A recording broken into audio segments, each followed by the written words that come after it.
E nesse mercado religioso, a lógica é mais ou menos assim. Você vem para a minha igreja, faz a sua oferta. Se Deus te abençoar, é porque a minha fé é forte. Mas se Ele não te abençoar, é porque a tua fé é fraca. Já viu essa cena? Já ouviu esse discurso? Será que está certo isso?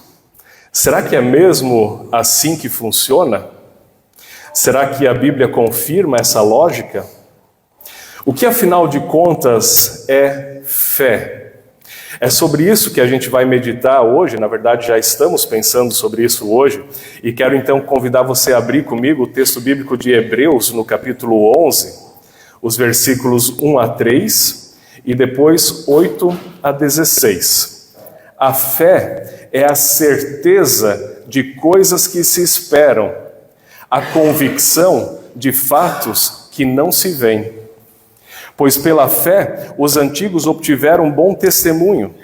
Pela fé entendemos que o universo foi formado pela palavra de Deus, de maneira que o visível veio a existir das coisas que não são visíveis. E agora pula para o versículo 8.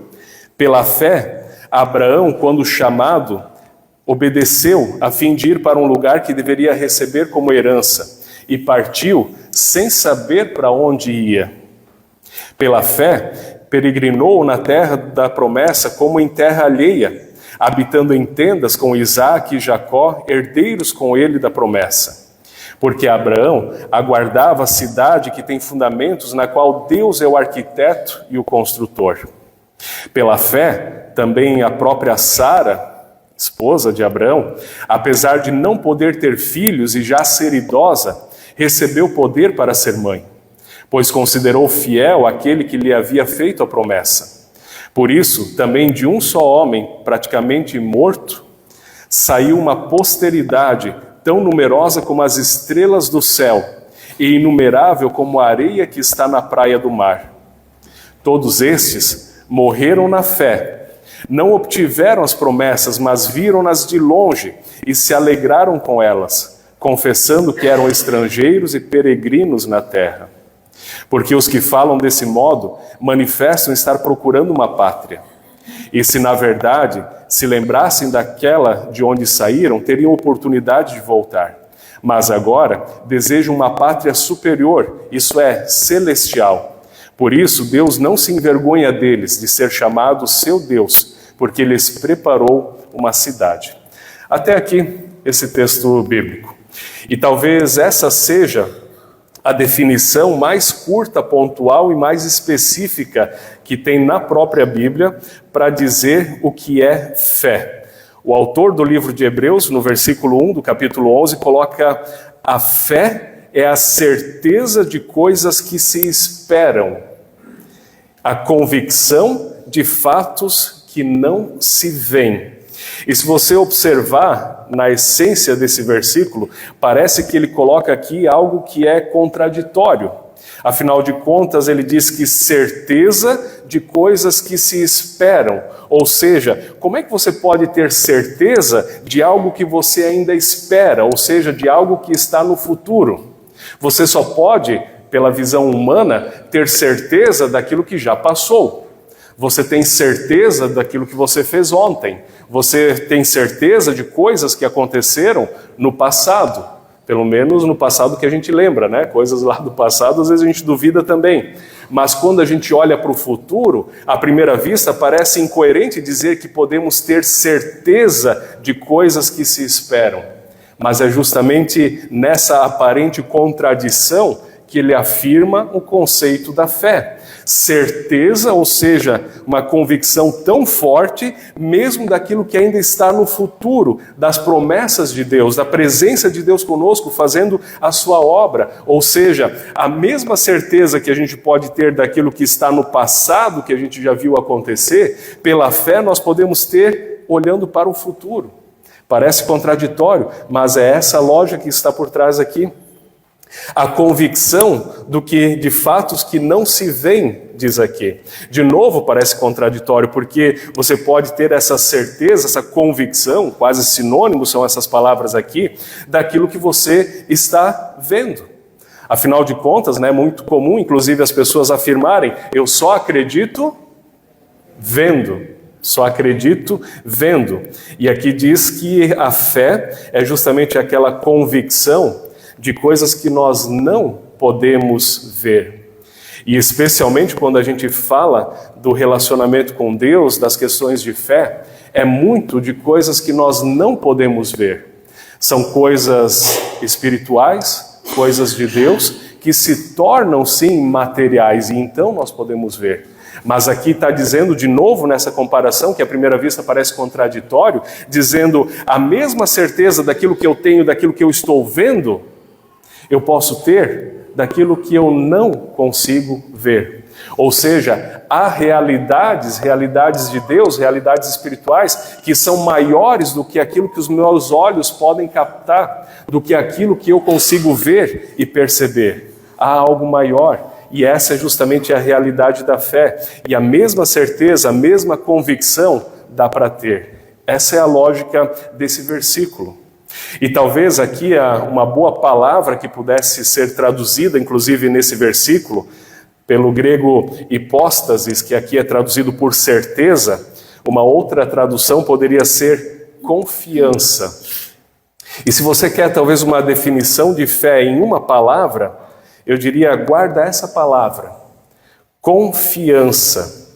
Eu creio que no nosso português, na nossa língua, no nosso contexto, essa é uma boa palavra para expressar o que é fé. Confiança. É uma possibilidade de tradução nesse mesmo versículo. Almeida aqui, essa tradução optou por certeza e convicção, mas poderia, em lugar de ser certeza, confiança. Pense por um instante o que você entende por confiança. O que você entende por confiança?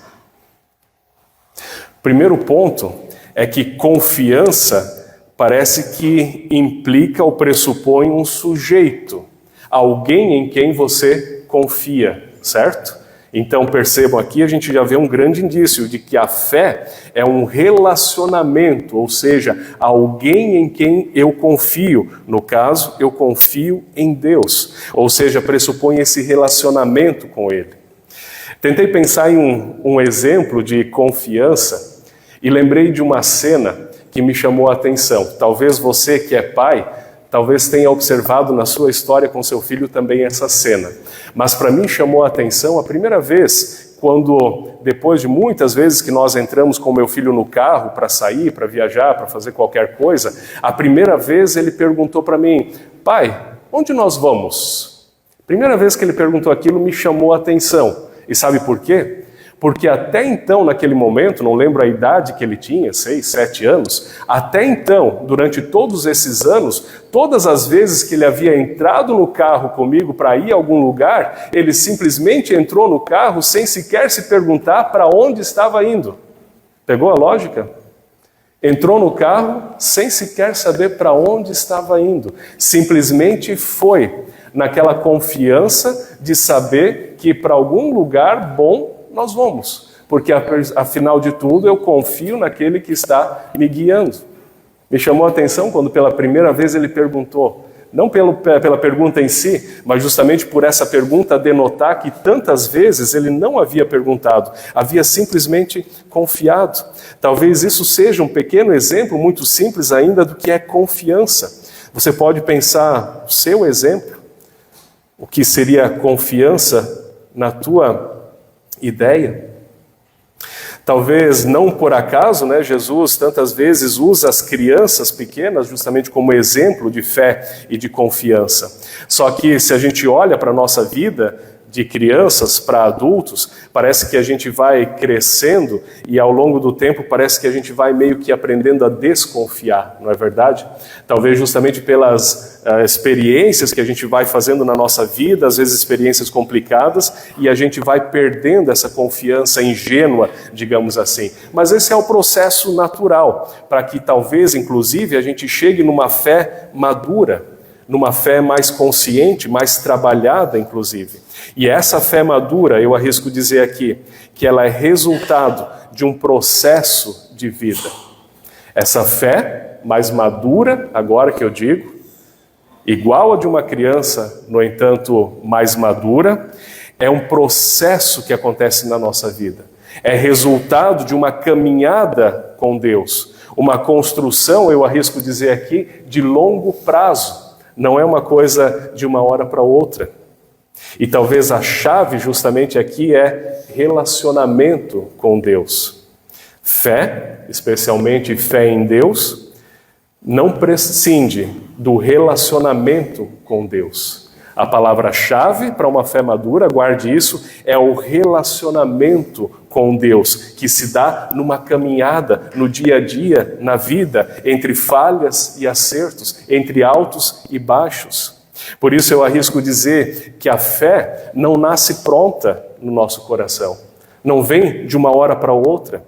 Inclusive, a fé também não vem por um imperativo, simplesmente dizer você tem que crer e agora a pessoa tem que crer. Não tem como obrigar, é fruto de um relacionamento, das experiências que a pessoa vai fazendo no caminho da fé com Deus. Faz sentido? Não é também a fé um mero pensamento positivo. E esse eu creio que é um erro muito comum em nossos dias. As pessoas confundem fé com pensamento positivo. Eu creio que isso vai acontecer, vai dar tudo certo, esse negócio vai dar bom, isso, aquilo. Não, isso talvez é pensamento positivo. E é importante você ter pensamentos de maneira positiva, é legal, isso te ajuda na tua vida. Mas a fé ainda é algo mais profundo. A fé implica esse relacionamento de confiança com Deus. Não simplesmente só achar que tudo vai dar certo, que amanhã o dia vai ser bonito. Ok, tudo bem quanto a isso, mas a fé é algo mais profundo do que isso também. Eu até diria, inclusive, que a fé nem é meramente um produto humano. Não somos nós, em última análise, que conseguimos produzir a fé em nosso coração, mas é fruto justamente desse relacionamento com Deus. É nesse caminho com Deus é que a fé vai sendo moldada, que ela vai sendo aperfeiçoada, que ela vai crescendo, que ela vai surgindo. Nesse relacionamento com Deus. E talvez o maior exemplo de fé na Bíblia é justamente aquele que nós chamamos de pai Abraão, né? O pai do povo judeu, o patriarca do povo de Israel, aquele que deu origem a todo o povo. Eu não sei até que ponto você conhece a história do Abraão, mas justamente aqui no livro de Hebreus ele está sendo citado como exemplo de fé. Mas muitas pessoas, quando pensam na história de Abraão, imaginam uma fé meio maravilhosa demais, inclusive. E hoje nós vamos dar uma pequena olhada na história da fé de Abraão e ver como essa fé também se construiu. Eu não sei se você tem a Bíblia em papel aí comigo, mas se você tiver e quiser abrir, vamos dar uma folhada lá no Antigo Testamento, onde conta a história da fé do Abraão.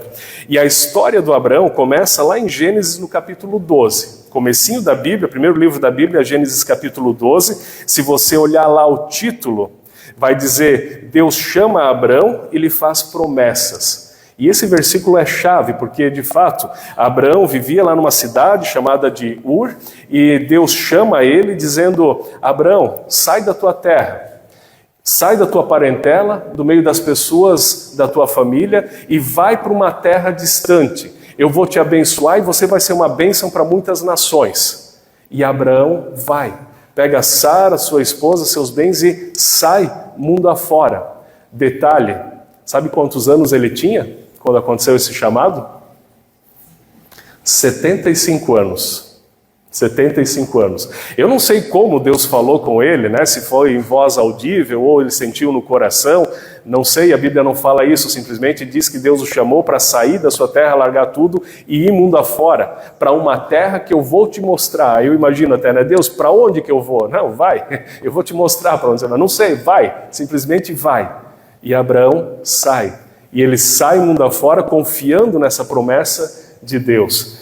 E Deus promete para ele, naquele contexto, que ele vai formar um grande povo, ou seja, ter uma enorme descendência, vai ter terras, inclusive, né, a tal da terra prometida que tanto se fala. Mas, com 75 anos, ouvir uma promessa dessa? Tudo bem, eu não posso dizer com certeza que os anos naquele tempo eram contados exatamente como hoje e tal, mas o fato é que, de fato, Abraão já era avançado na sua idade. O que faz com que a promessa fosse mais difícil ainda de ser crida. Eu te darei descendência, te darei uma terra. Mas será que é fácil de conseguir crer nessa promessa? E Abraão sai mundo afora, mas se você for olhar a história dele, já no capítulo 12, ele vai para o Egito, e lá no Egito ele fica com medo de que tirassem a Sara, a esposa dele, né, mais ou menos da mesma idade, que roubassem dele, e ele mente dizendo que ela era sua irmã. Usa de meias verdades aqui para tentar se defender. É meio que dizer assim, talvez aconteça alguma coisa, talvez Deus não esteja cuidando, então eu vou fazer as minhas artimanhas aqui. Esse cara foi exemplo de fé, tá vendo? Eu vou usar um jeitinho aqui, dizer que é minha irmã para conseguir me safar. Abraão, exemplo de fé. No capítulo 13, Deus vem e reforça de novo para ele a promessa, dizendo, eu vou te dar terras, vou te dar uma grande descendência, a terra até onde você consegue enxergar, e até a descendência tão numerosa como o pó da terra, ou seja, nem vai dar para contar. Deus reforça essa promessa.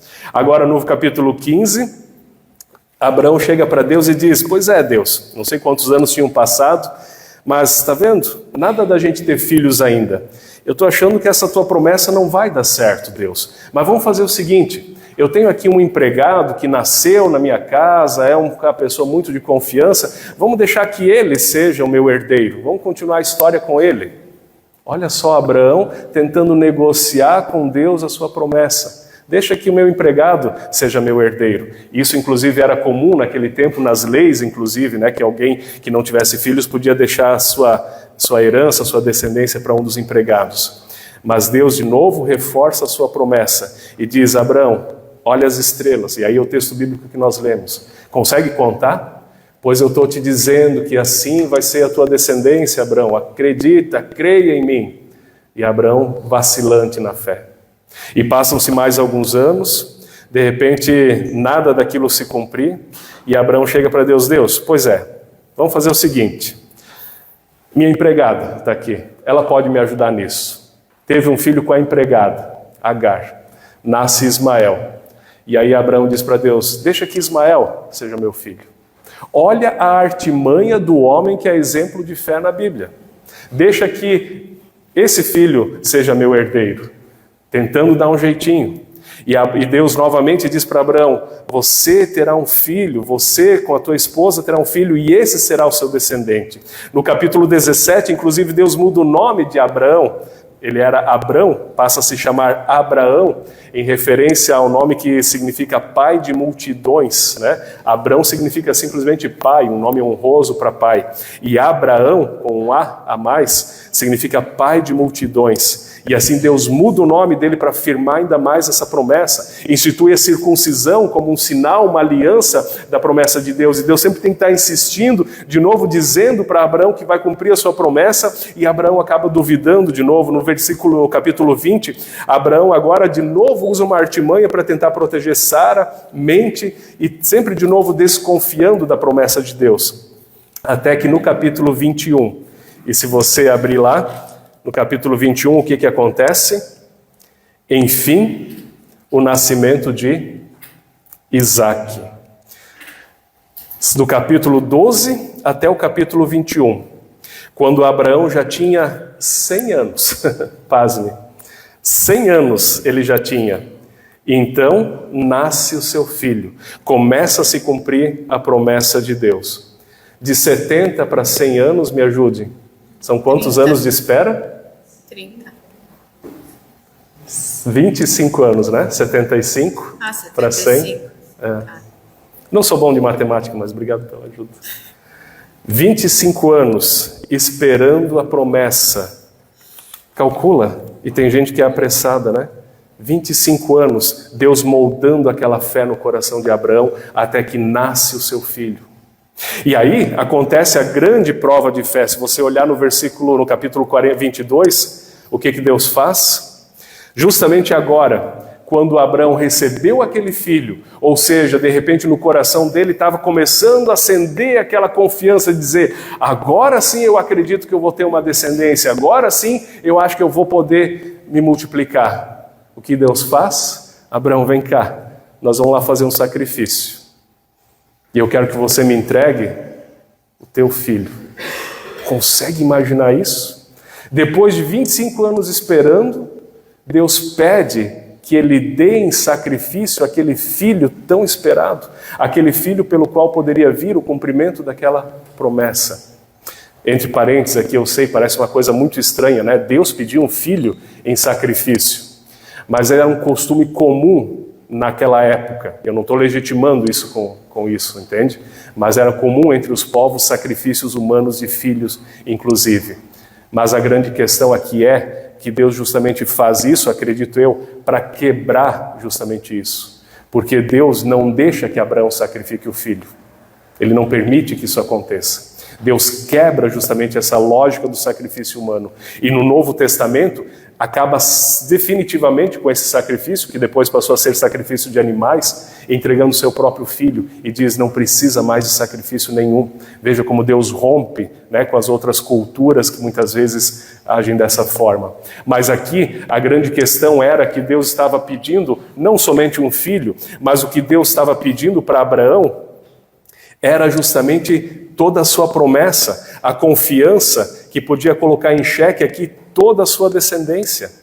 E com certeza, descendência para o povo daquele tempo era algo muito mais importante do que na nossa cultura hoje, né? Por mais que hoje nós amemos nossos filhos, a gente ainda não consegue ter a noção e a implicação até social do que significava naquela época ter um filho.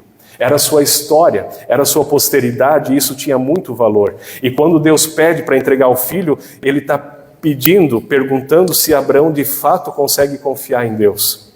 E você conhece a história, eu imagino, Abraão vai até o final para cumprir o sacrifício, quando Deus o coloca lá, não precisa, Abraão, está tudo bem, está aqui um cordeiro para ser sacrificado. Agora eu vejo que você confia em mim. Abraão, dessa vez, confia em Deus. Agora, perceba que Abraão, para chegar nesse ponto de fé, teve todo um caminho, 25 anos para chegar lá. E é só nesse ponto da vida que Abraão consegue entrar no carro sem perguntar a pai para onde nós vamos. Simplesmente consegue obedecer a palavra de Deus. Você percebe como essa história de Abraão, o patriarca da fé, o exemplo da fé por excelência na Bíblia, como essa fé foi construída ao longo de uma história. Essa fé é resultado de um relacionamento, como essa fé de Abraão é resultado de um caminho que muitas vezes teve os seus altos e baixos.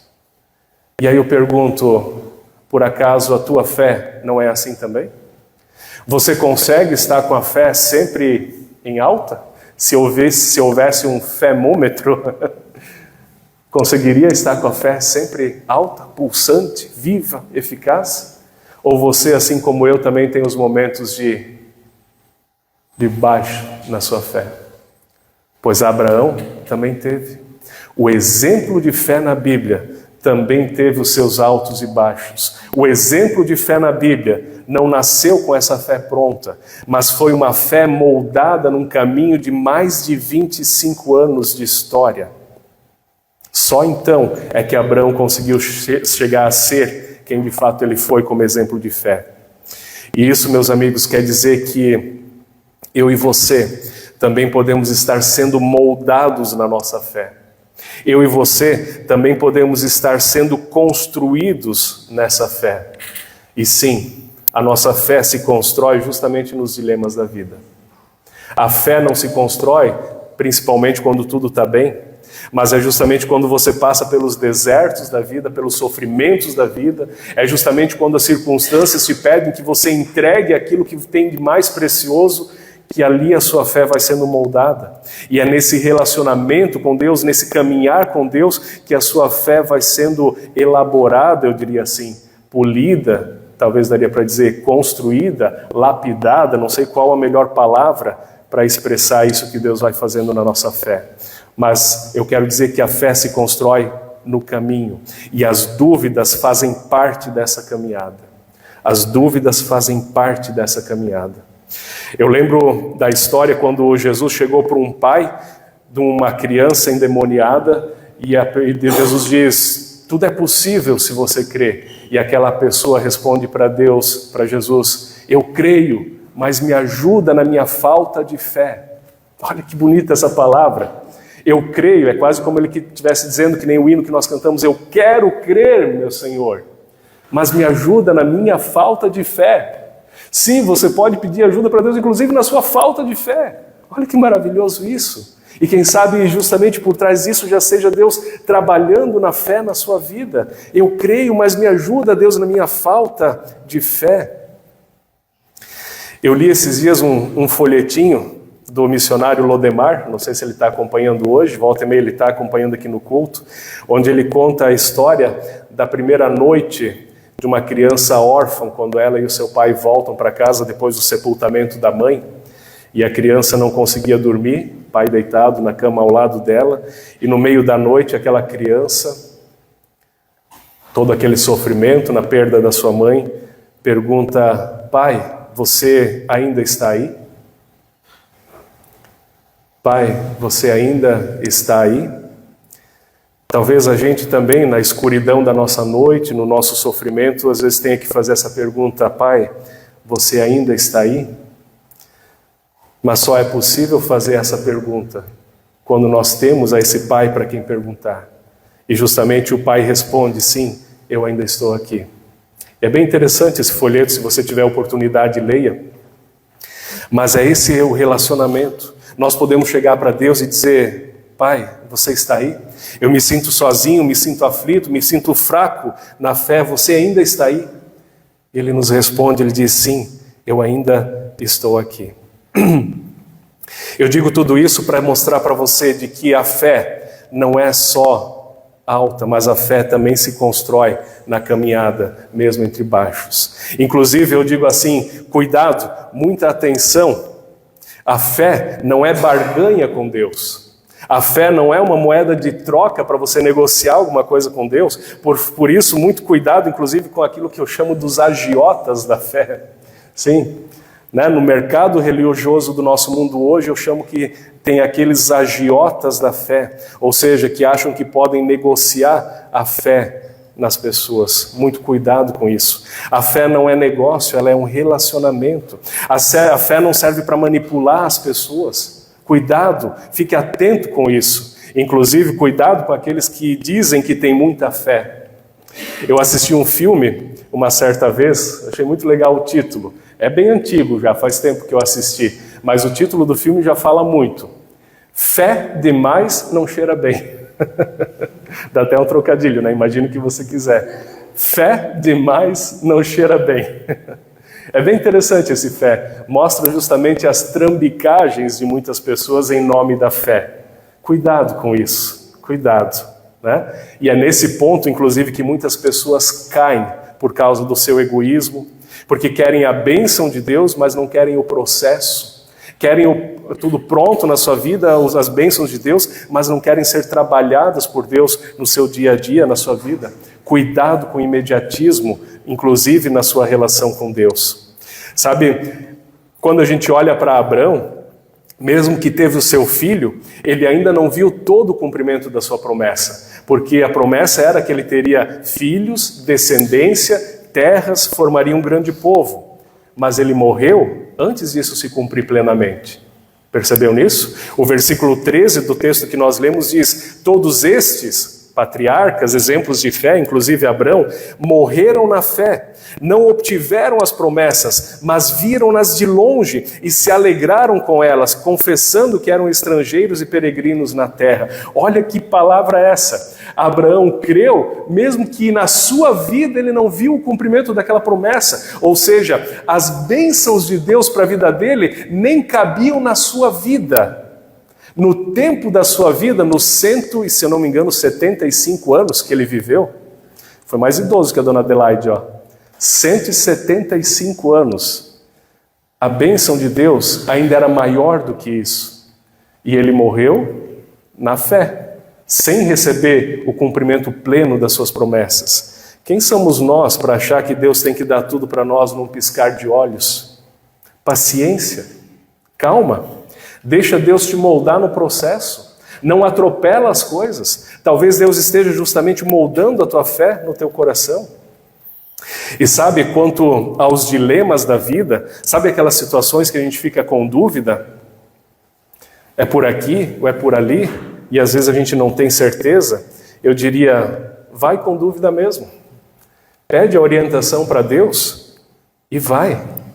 Ora para Deus pedindo o direcionamento, pedindo o melhor caminho e vai, toma a tua decisão. E nesse sentido, talvez muitas vezes você tenha que confiar naquilo que a gente chama talvez de intuição, mas toma atitude. Quem sabe Deus esteja lá no teu íntimo falando contigo, pede a Ele, confia na tua intuição e vai. Mas antes, só passa a tua decisão por 3 filtros. Antes de fazer qualquer coisa. Guarda essa palavra. Confia na tua intuição, mas passa a decisão por 3 filtros. Primeiro filtro, o filtro da palavra de Deus. Se está de acordo com o que Deus deixou revelado na sua palavra, vai. O segundo filtro, filtro da ética, obviamente, que brota também da palavra de Deus. Está dentro dos princípios éticos aquilo que eu pretendo fazer? Toca a ficha. Pelo filtro do bom senso, e vai, toma atitude. Nem sempre você vai ter toda a certeza pulsando nas suas veias. Às vezes você vai precisar confiar um pouco mais na tua intuição também. Assume os riscos da tua decisão, mas saiba que acima de tudo Deus está guiando. Entra no carro, mas deixa Deus guiar a tua vida.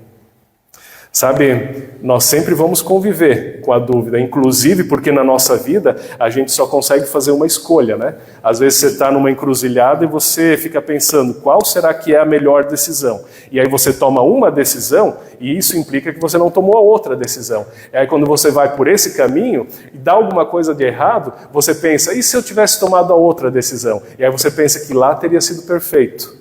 Mas você não sabe os problemas que teria tido no outro caminho também, na outra decisão. Às vezes a gente precisa ir confiando que Deus vai nos orientando, até mesmo no nosso pensamento, na nossa intuição. Olha para a palavra de Deus, olha para a ética, olha para o bom senso, mas vai, confia na parte de Deus. Mas principalmente, não deixe ninguém dizer que a sua fé é fraca. Cuidado com os agiotas da fé. Cuidado com esse mercado religioso que se instaurou no nosso mundo hoje. Não deixe ninguém dizer que a sua fé é fraca. Lembre-se que até o pai da fé, Abraão, fraquejou. Até ele duvidou. Mas não é tanto sobre você. A fé não é tanto sobre as tuas capacidades. A fé é mais relacionamento com Deus, depende mais daquilo que Deus faz na tua vida. Por isso, quando um dia você achar que a sua fé é fraca, lembre-se que a força está em Deus, não em você. Guarda só isso do que eu falei hoje aqui. Quando você sentir que a tua fé é fraca, lembre-se, não é da tua força que depende. A força está em Deus. A sua parte é estar aberto para esse relacionamento, deixar Deus te moldar. E assim você segue. Eu confio naquele que é maior. Não está em minha força, mas naquele que guia a minha vida. Que assim seja para cada um de nós. Amém?